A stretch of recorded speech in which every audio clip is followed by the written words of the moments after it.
7:05 de la mañana y seguimos en 526 al fondo. Tenemos muchos mensajitos de todos ustedes, pero obviamente no lo vamos a leer ahora porque ya estamos en comunicación telefónica con María Mercedes Cabezas, secretaria general adjunta de ATE Nacional y trabajadora de SENASA. Buen día, María. Franco y Ariadna te saludan desde los micrófonos de Radio Trinchera.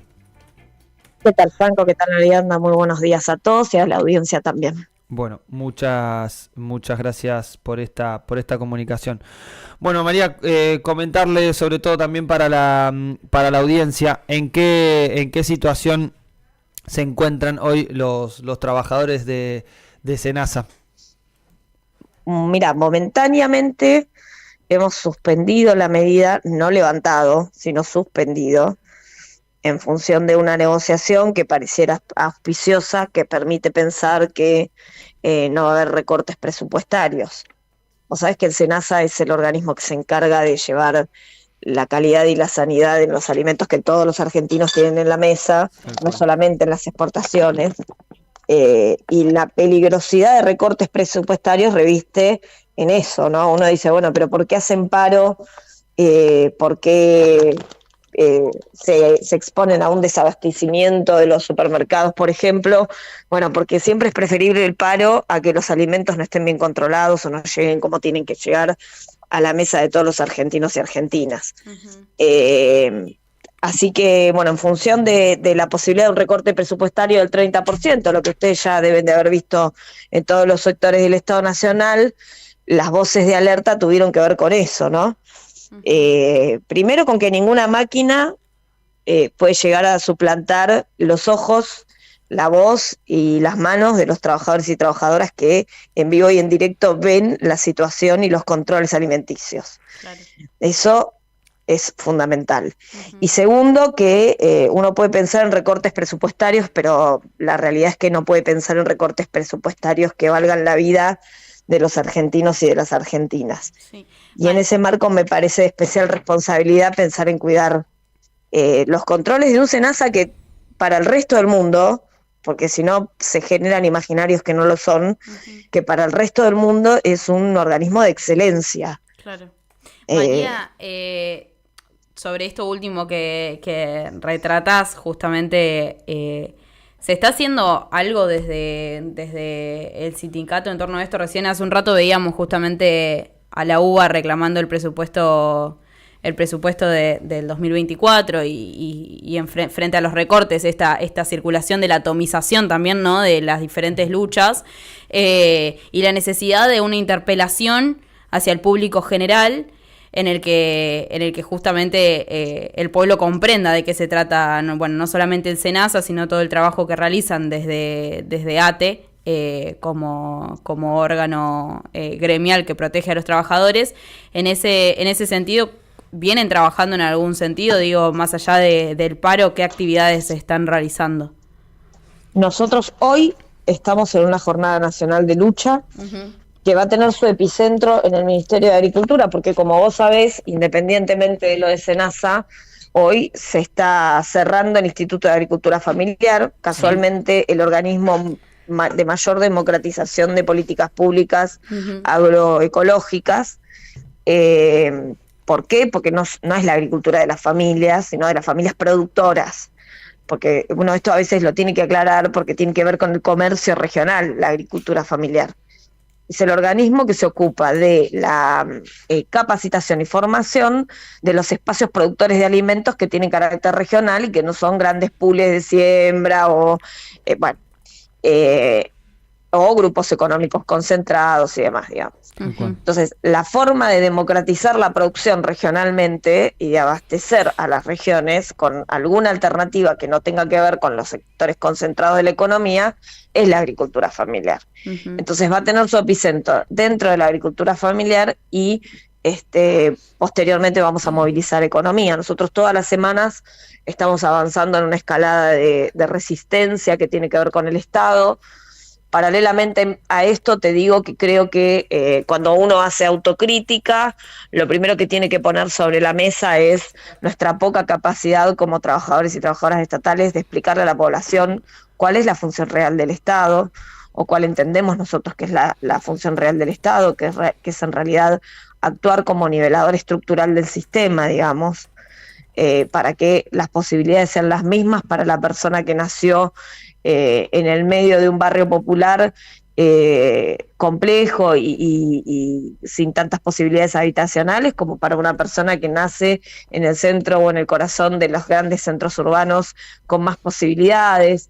Bueno, me parece que ahí hay toda una discusión que es política, porque si no parece que la política fuera mala palabra, pero que tiene que saldarse con una cuestión de identidad, no solo nacional, sino también estatal.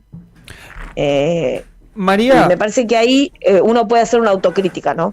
Sí, ahora vamos a profundizar sobre eso, pero para pasar en limpio lo que el anuncio de lo que era la jornada de lucha de 48 horas con también con un freno, digamos, a lo que son los controles fitosanitarios tanto en puertos, aeropuertos como aduanas, que bueno, fue algo que claramente movilizó, si se quiere, algunos medios a la hora de la construcción de noticias, alertando sobre el freno a las exportaciones, principalmente, concretamente al ingreso de dólares a la Argentina. Así por lo menos lo presentaban algunos medios nacionales. ¿Cómo queda ese escenario el día de hoy y en qué consistía también la medida de fuerza?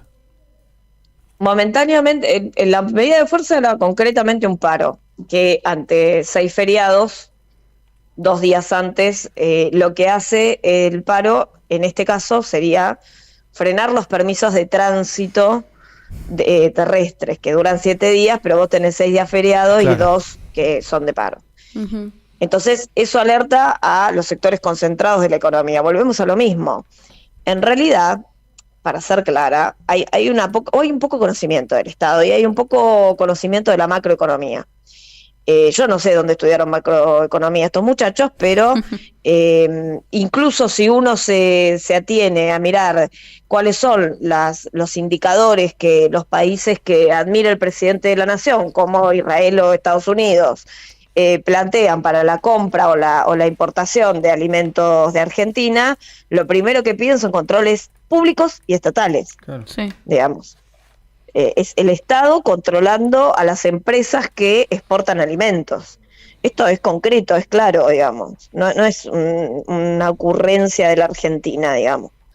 La Unión Europea, lo mismo. Nosotros tenemos permanentemente visitas y misiones de la Unión Europea controlando que los controles, valga la redundancia, que se llevan a cabo en la Argentina sean estatales. Uh-huh. ¿Por qué? Porque es el Estado el que tiene que actuar de regulador de la economía y fundamentalmente de garante de la sanidad.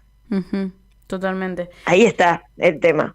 Ahí, con respecto a lo que vos comentabas al principio de la nota diciendo que había algún tipo de mesa de diálogo con el gobierno, ¿de qué se trataría esta mesa de diálogo? Digo, ¿cuáles son los puntos en que se van a tratar? Imagino que los despidos son el principal punto, pero ¿cuál fue la comunicación? El diálogo sobre los despidos es fundamental en esa mesa, uh-huh, que si fracasa, por supuesto, nos va a tener nuevamente con el paro en la calle.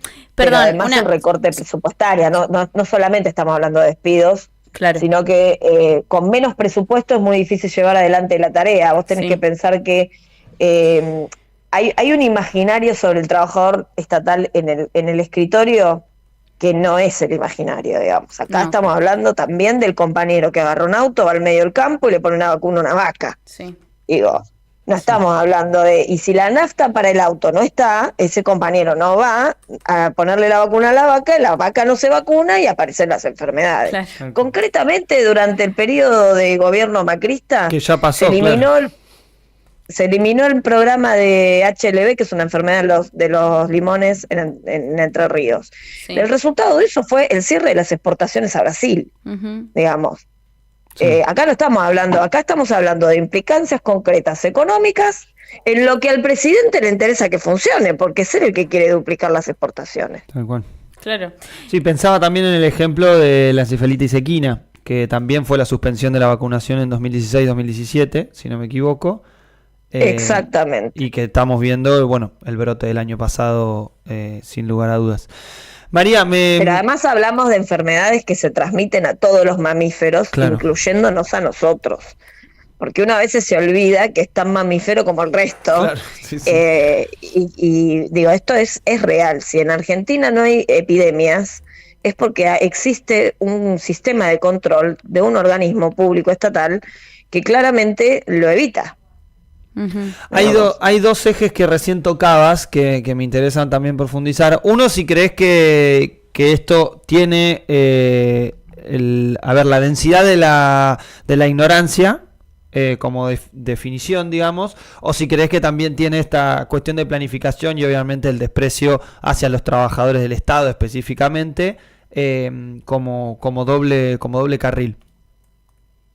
Yo creo que son las dos cosas. Primero hay porque la verdad es que esto responde más a la negligencia del plan económico que intentan imponer, porque si intentan duplicar las exportaciones no hay forma de hacer lo que están haciendo.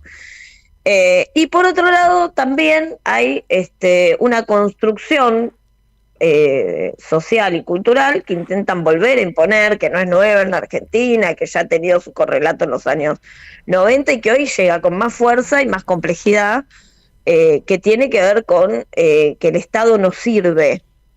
Y la verdad que el Estado es el que nos sostuvo para que no tuviéramos millones de muertos en la pandemia. Yo los invito a todos los que escuchan este programa a que se metan en un barrio popular de la Argentina, esos que no figuran en ningún mapa, Sí. y que veamos si es posible sostener la sanidad en una pandemia sin haber hecho aislamiento social preventivo y obligatorio. Ujú. La verdad es imposible. Y sin la participación de las organizaciones sociales que se metieron en esos barrios y que relevaron lo que había que relevar, que eran las personas que estaban afectadas por la enfermedad. Tal cual. Sí, como todas las tareas de Y cuidado. además los invito a que conozcan el sistema de salud argentino, porque también es modelo en el mundo. Ahora resulta que lo que es modelo en el mundo, que es el Estado en funcionamiento pleno, a la Argentina le parece que está mal. Sí. Por lo menos a esta banda que le toca hoy gobernar y para ir cerrando justo con algo que decías y que es parte también de la preocupación, no solamente como en tu caso de los referentes sindicales, sino también de los referentes de organizaciones políticas, organizaciones sociales, que hemos escuchado en muchos discursos, alrededor de esta tarea de que vos decías hoy, bueno, los trabajadores del Estado nos ha costado explicar o nos ha costado hacer comprender o hacer ver el funcionamiento del Estado, el rol que tenemos, la tarea que tenemos, y insisto con esto de los dirigentes porque muchos también hablan de que los compañeros que están dentro de las organizaciones sociales o algunos dentro de organizaciones políticas, los cuales no se ha podido interpelar de alguna manera. ¿Cómo analizás también esta dificultad a la hora de la representatividad, más allá de que todos ustedes han sido electos en sus elecciones y sin embargo después a la hora de ganar en las urnas hemos llegado a esta instancia? Mira, yo creo que en algún momento, o sea, primero no hay que echarle la culpa al pueblo. El pueblo vota de acuerdo también a su sentir. Y la realidad es que al momento de la votación estábamos asistiendo a entre un 40 y un 50% de la población bajo la línea de la pobreza. Esto es real, Tal cual. en términos concretos. En segundo lugar, la verdad es que creo que en algún momento la política se alejó de la gente. Y acá también creo que hay que hacer una autocrítica. Milei surge como el emergente de la política, no del campo popular, pero sí el emergente, Ujú. pero porque también todo lo que intenta emerger del campo popular, algo le pone una pata en la cabeza y no lo deja emerger. Entonces, ante la necesidad de nuevos líderes políticos del campo popular y la ausencia de líderes políticos del campo popular por intereses varios, lo que me parece es que tenemos la responsabilidad de crear nuevas alternativas, de poner la mirada en jóvenes, en mujeres, en diversidades, en nuevos cuadros políticos del campo popular, y empezar a pensar en la política juntos en función de qué respuesta y qué salida le damos a la mayoría de la población. Porque cuando Milei ganó diciendo lo que iba a hacer. Él volvía al gobierno de hace 100 años. Y hace 100 años existía una pequeña burguesía y los demás se mataban de hambre, digamos. Esto es real. Entonces, no ganó diciendo lo que no iba a hacer. Tal cual. Lo único que dijo distinto es que dijo que iba a ir en contra de la casta y hoy a la casta la tiene toda dentro del gobierno. Claro. Totalmente. Tal cual. María, bueno, te queremos agradecer muchísimo por esta nota. Obviamente un abrazo al resto de los compañeros que hoy están peleando por sus derechos, y para cualquier comunicación obviamente a disposición desde acá. Muchas gracias a ustedes, un abrazo enorme, gracias por mostrar nuestra realidad que bastante nos cuesta mostrar, y la verdad que poner en valor los medios que realmente hacen periodismo, los medios que se nutren de la mirada de las organizaciones del campo popular, porque la verdad que para nosotros en este tiempo es fundamental. Bueno, les mando un abrazo enorme. Muchas gracias, Muchas María. gracias, María. Fuerte abrazo. Más trinchera que nunca. Sí, totalmente. Ahí pasaba María Mercedes Cabeza, secretaria general adjunta de ATE Nacional, además trabajadora del SENASA. Durante 48 horas se iba a suceder este paro. Habrá, una mesa de diálogo con el gobierno en relación a una medida de fuerza que claramente había generado un cimbronazo en el poder económico, sobre todo concentrado, con la posibilidad, como bien destacaba, de la paralización del comercio exterior en base a los controles que realizan los compañeros y compañeras, en este caso, trabajadores del Estado de SENASA, en este caso. Nos vamos a ir poder escuchando... escuchar, obviamente, en el canal de YouTube, en Sí. Trinchera TV. Nos vamos a ir escuchando Lo frágil de la locura de La Renga. Ay, ¿los locos son frágiles?